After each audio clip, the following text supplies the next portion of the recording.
Assalamualaikum warahmatullahi wabarakatuh. Mari kita awali kuliah kita dengan berdoa mulai. Amin. Semoga diberikan kelancaran dan kemudahan dalam mempelajari materi kita pada saat ini. Materi selanjutnya kita akan membahas tentang kompleksitas sistem nyata. Kompleksitas sistem nyata. Jadi banyak sekali permasalahan di dalam dunia nyata, di lapangan, di industri dan lain sebagainya, dan pasti itu juga terkait dengan banyak sekali pihak, banyak sekali komponen, banyak sekali unsur yang terkait di sistem tersebut.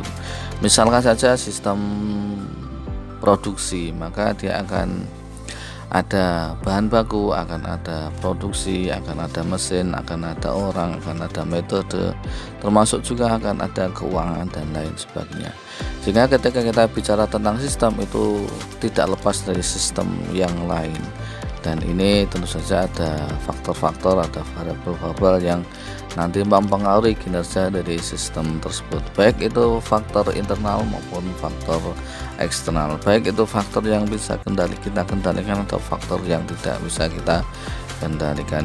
Sebelum lebih jauh kita membahas tentang kompleksitas sistem nyata yang nanti terkait tentang pemodelan, sekali lagi bahwa yang dimaksud dengan pemodelan adalah membangun sebuah model atau membangun sebuah tiruan dalam rangka untuk menemukan solusi dari permasalahan. Karena menemukan solusi dari permasalahan, maka tentu saja tidak akan lepas dari alternatif yang nanti akan kita bangun dari sistem nyata yang sedang kita pelajari. Karena menemukan sesuatu hal yang baru, maka tentu saja kita membutuhkan yang namanya kreativitas. Apakah itu kreativitas?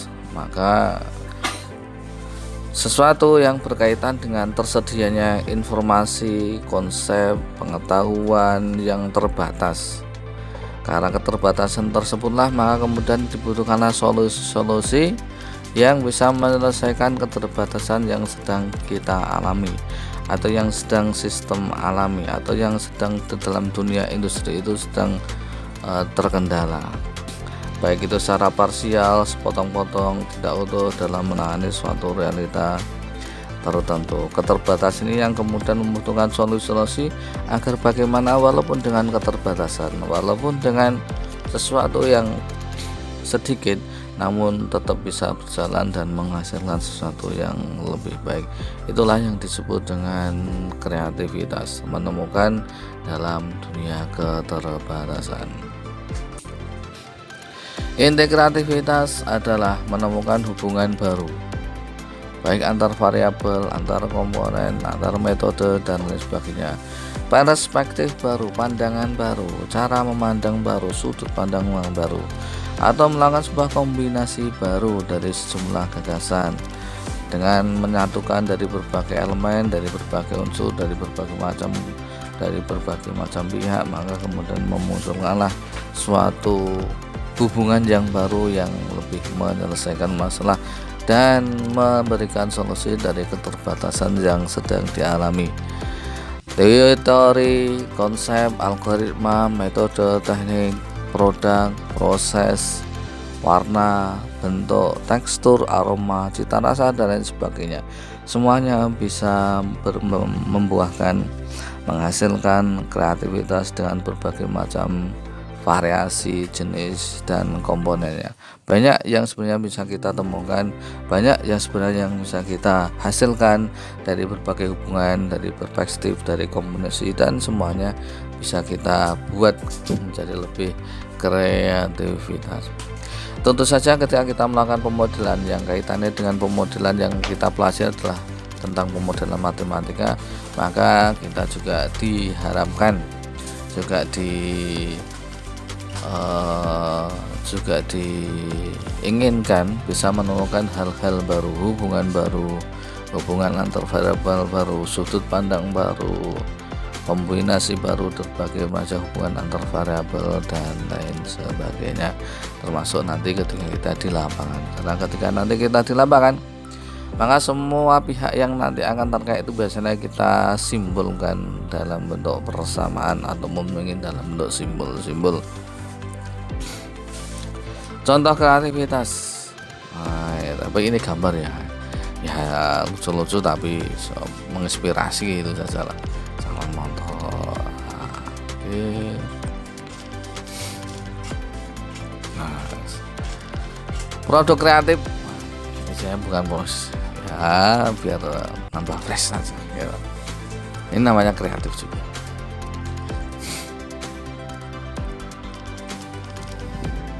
Arti kreatif yaitu proses kreatif, yaitu mendayagunakan wawasan, pengetahuan, imajinasi, logika, intuisi, kejadian, kebetulan, evaluasi, konstruktif lingkungan, rangsangan internal, mendayagunakan semua yang ada, baik itu dalam bentuk wawasan, pengetahuan, imajinasi, logika, dan semuanya itu untuk membangun sebuah konstruksi ya, untuk membangun sebuah sesuatu yang baru, gagasan baru, formula baru, kemudian warna baru dan lain sebagainya.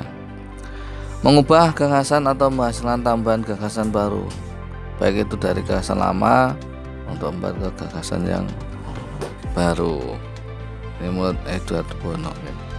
Apa Anda kreatif? Setiap orang memiliki kemampuan kreatif, tapi belum berhasil berperilaku kreatif. Setiap orang dapat dilatih agar lebih kreatif, karena semua komponen yang digunakan untuk kreatif sebenarnya telah ada, tinggal mencari sesuatu yang baru, baik itu hubungan ataupun bentuk ataupun sudut pandang dan lain sebagainya. Anda pun tentu saja bisa menjadi orang yang kreatif.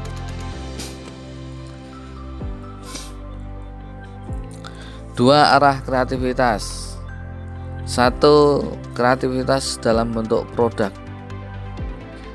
Sebagai produk dari perilaku kreatif seperti penemuan baru, teori, model, algoritma, karya sastra, musik, mode busana dan lain sebagainya. Ya. Dua arah kreatif sekali lagi. Satu, kreativitas dalam bentuk produk. Produk itu bisa dalam bentuk teori, model, algoritma, produk itu sendiri ya, bentuk barang, musik, mode busana dan sebagainya, atau kreativitas dalam prosesnya, perilakunya, persepsi, belajar, berpikir dan bermotivasi. Tiga elemen kreativitas ya, tiga elemen kreativitas. Satu, sensitivitas atau kepekaan untuk melihat adanya persoalan dan menemukan pemecahannya. Kepekaan untuk melihat adanya persoalan dan menemukan pemecahannya. Yang kedua, sinergi. Jika dua buah gagasan atau lebih dipadukan secara kreatif, akan menghasilkan gagasan baru yang lebih bermanfaat dari gagasan semula. Sinergi. Dua buah gagasan atau lebih dipadukan, disinergikan, menghasilkan gagasan baru yang lebih bermanfaat dari gagasan yang semula. Kemudian yang ketiga adalah serendipitas, yaitu kemampuan untuk menangkap relevansi atau arti penting dari kejadian. Menangkap relevansi atau arti penting dari suatu kejadian. Tiga elemen kreativitas ya, sensitif, sinergi, dan serendipitas. Sehingga ketika kita ingin mendapatkan sebuah kreativitas, maka Anda bisa melakukan sensitif, melakukan sinergitas, dan melakukan serendipitas. Kadang kenapa kok kita terhalang tidak kreatif?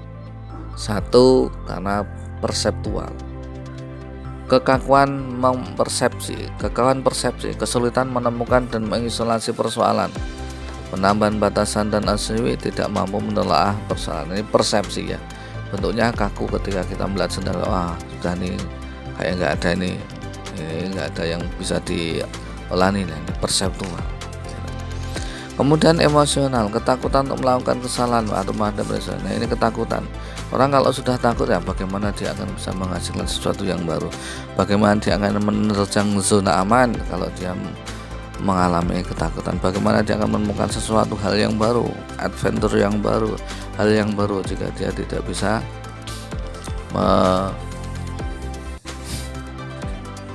mengatasi ketakutan yang dia alami.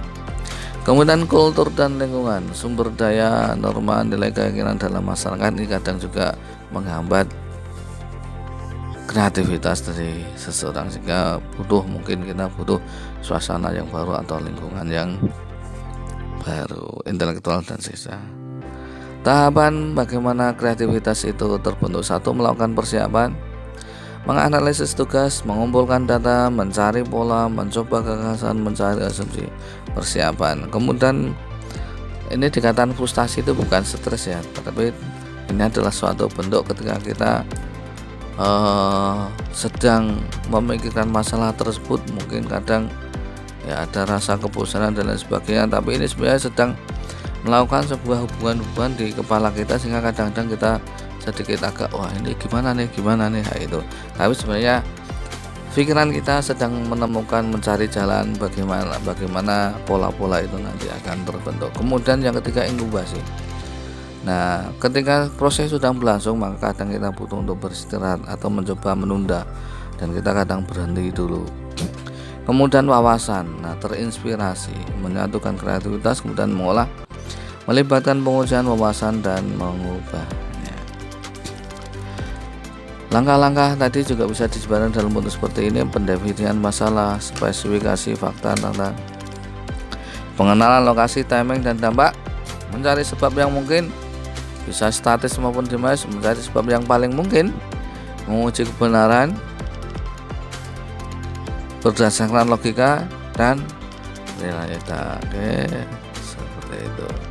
Satu, definisikan masalah, spesifikasi fakta dan mengenali lokasi, timing, dampak, mencari sebab yang mungkin baik statis dan dinamis, mencari sebab yang paling mungkin, menguji kebenaran dan menghasilkan baik itu berdasarkan realita, logika dan data.